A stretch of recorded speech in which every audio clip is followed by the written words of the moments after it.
So hello everyone, welcome to day 20 progress update video. और 20 नहीं है वैसे 19 है, सॉरी। सो डे 19 है आज। तो आज के दिन में मैंने ये चीज़ें कवर की हैं।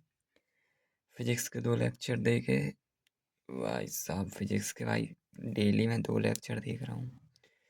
कहीं ये मेरे ऊपर से ना निकल जाए, मुझे समझ में नहीं आ रहा है। मतलब जिस स्पीड में मैं समझ रहा हूँ उसी स्पीड में कहीं भूल ना जाऊँ।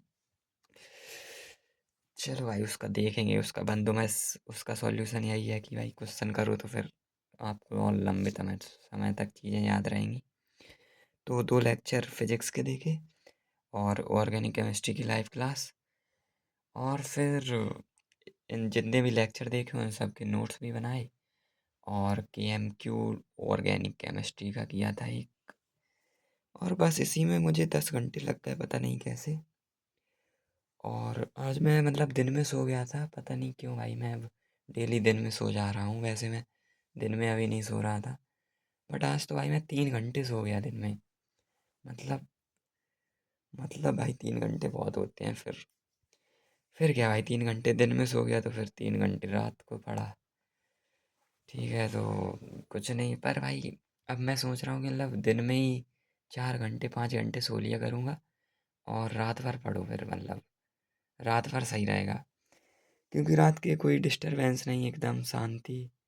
और आप बाहर भी नहीं जा सकते, मतलब रात के मतलब बहुत कम चांसेस हैं डिस्ट्रैक्ट होने के, मतलब है ही नहीं। तो यही है, मतलब रात के आप इफ़ेक्टिव तरीके से पढ़ सकते हैं विदाउट एनी डिस्ट्रैक्शन। जबकि दिन में तो भाई बहुत सारे काम वाम, और दिन में सो जाओगे तो फिर तो कोई काम की भी नहीं बोलेगा, मतलब कोई भी।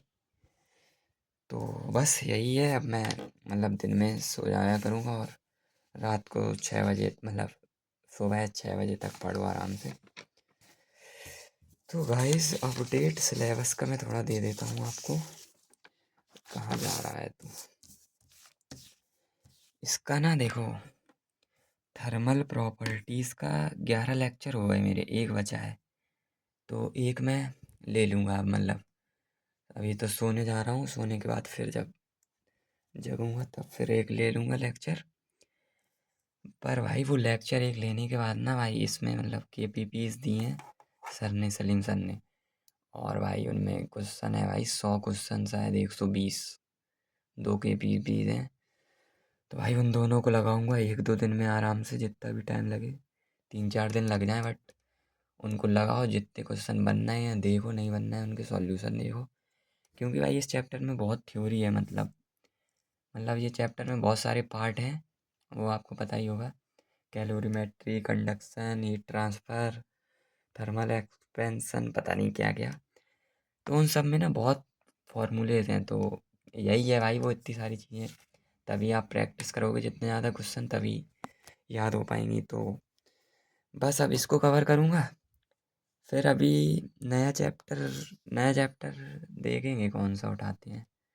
पर 2-3 दिन बाद ही फिजिक्स का नया चैप्टर स्टार्ट करेंगे, जब तक इसके वो कुछ KPPs नहीं हो जाती।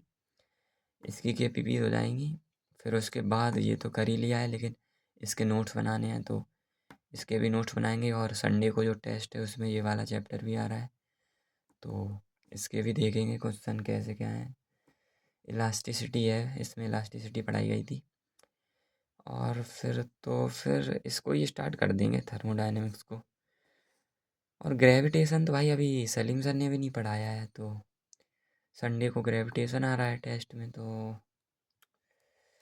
देखते हैं क्या होता है, पढ़ूँ वन शॉट से पढ़ लूँ या फिर रहने दो भाई। मतलब इतना ज़रूरी टेस्ट क्या है, मतलब टेस्ट में इसको ही दे देंगे अकेला। ठीक है, देखते हैं टेस्ट में ग्रेविटेशन पढ़ते हैं या फिर नहीं। तो बस यही था। अब डे 20 है और डे 21 पे भाई JEE मेंस का पेपर भी है, जो 2026 के एस्पिरेंट होंगे। तो बस अब मैं तो जा रहा हूँ सोने। अब मैं मिलता हूँ आपको डे 21 के अपडेट के साथ। Thanks for watching, tata bye bye.